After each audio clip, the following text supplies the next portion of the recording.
Assalamualaikum warahmatullahi wabarakatuh. Perkenalkan kami dari kelompok 3 mengenai perkembangan sosial dan moral.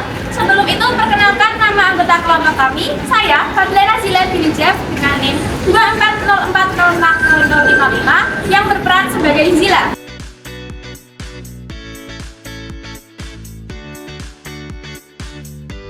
Saya Felda Zawia Azra dengan NIM 240406041 yang berperan sebagai guru.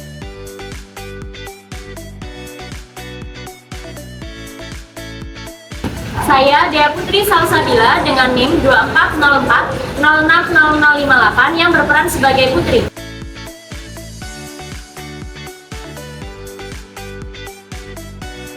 Saya Kita Alicia Jaharani dengan NIM 240406062 yang berperan sebagai Nani.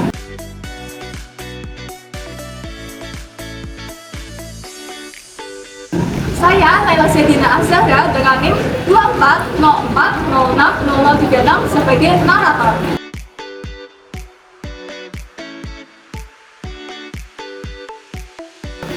Selamat malam.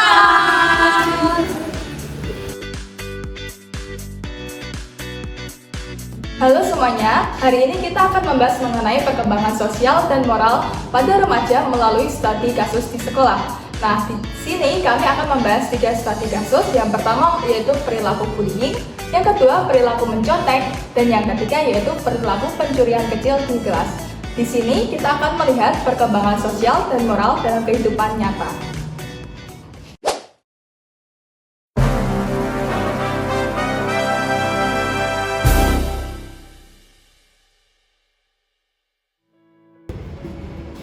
Lihat tuh si dia, mau kemana lagi dia?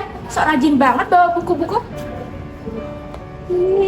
Mau ke perpustakaan lagi ya, Profesor? Buru-buru banget sih. Emang lo mau kemana? Aku cuma mau belajar, tolong nyari aku mau lewat. Ya elah cukup banget. Kalian jangan kayak gitu dong, nanti aku laporin ke guru loh. Apa lo? Ikut campur banget mau jadi pahlawan? Lu mau kita samain kayak si Putri ini? Enggak, aku nggak mau ikut campur. Aku mau ke kantin aja ya. Ih, gak jelas banget sih. Ini contoh perilaku bullying yang menghambat perkembangan sosial korban. Pelaku menunjukkan perkembangan sosial yang belum matang, menggunakan dominasi untuk mendapatkan pengakuan. Siswa Rani merasa dilema. Ia sebenarnya peduli, namun takut ditolak oleh kelompok. Kemudian, siswa Putri, ia menarik diri karena merasa tidak aman.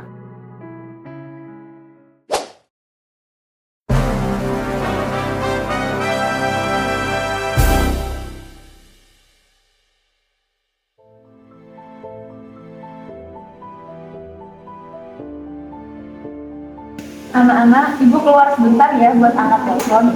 Baik, Bu.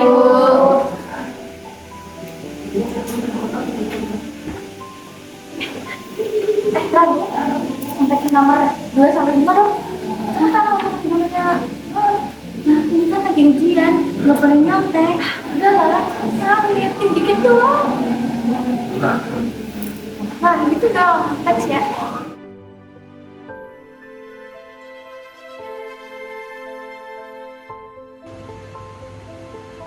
Kalau aku lapor, pasti dianggap sok suci.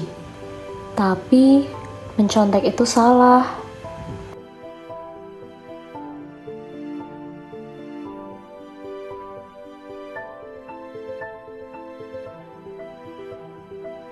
Anak-anak, kerjain sendiri ya. Ujian ini bukan untuk mencari nilai, tapi untuk mengukur pemahaman kalian.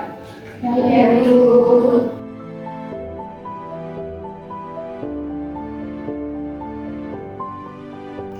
Pada kasus mencontek, tekanan teman sebaya mempengaruhi perilaku. Hal ini menunjukkan betapa kuatnya pengaruh sosial dalam keputusan moral remaja.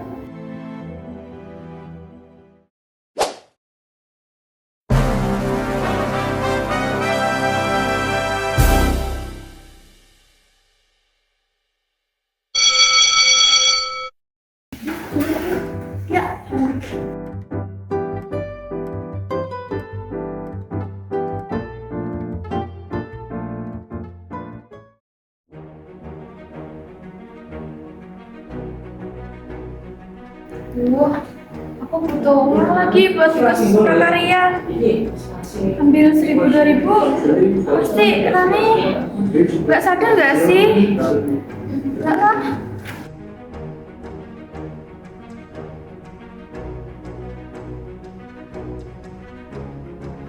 Kamu ngapain sih? Ini aku tadi ngambil HP ketinggalan di kelas. Tadi itu uang Rani nggak sih? Jangan gitu sih. Udah diam aja, kamu nggak tahu apa-apa. Udah lah, jangan sok tahu.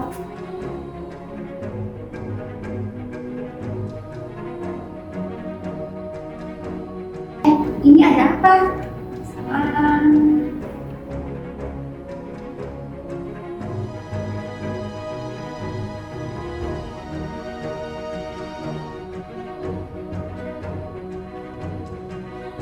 Pencurian kecil di kelas mencerminkan konflik moral pada tahap awal perkembangan moral.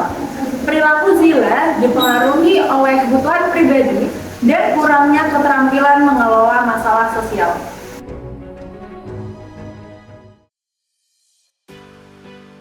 Pada kasus bullying dan pencurian, yaitu Zila masuk ke tahap pre-konvensional, artinya tindakan berdasarkan kemauan atas diri sendiri. Kemudian, pada kasus bullying, siswa Rani masuk ke tahap konvensional, artinya ia tahu salah namun tetap mementingkan penerimaan sosial. Lalu, pada kasus mencontek, siswa Putri masuk ke tahap post-konvensional, artinya ia ingin melakukan hal yang benar meski konsekuensinya berat.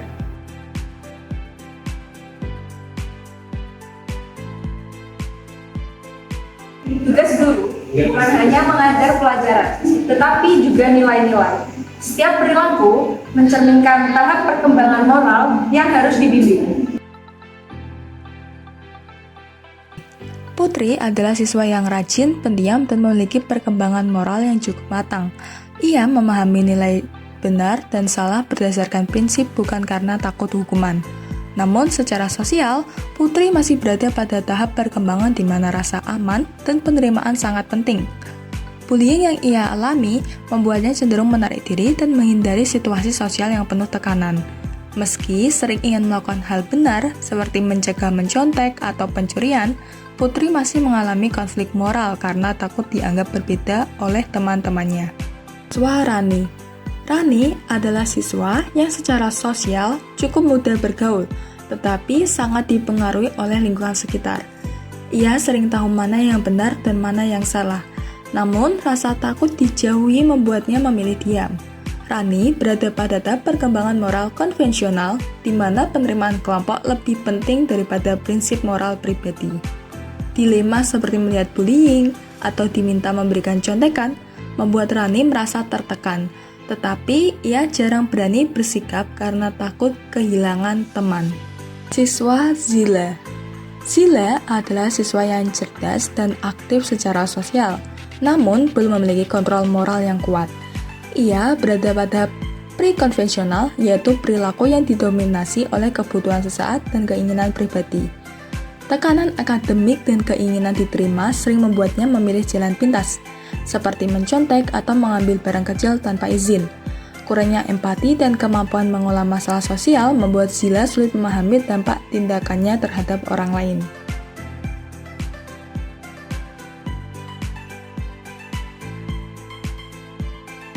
Dari kasus 3 tadi, perilaku bullying, mencontek, dan juga perilaku mencuri, kita bisa melihat bagaimana perkembangan teori sosial dan moral itu saling berkaitan.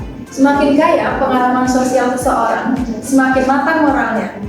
Semoga video ini bermanfaat dan membantu memahami perkembangan sosial dan moral dalam kehidupan nyata.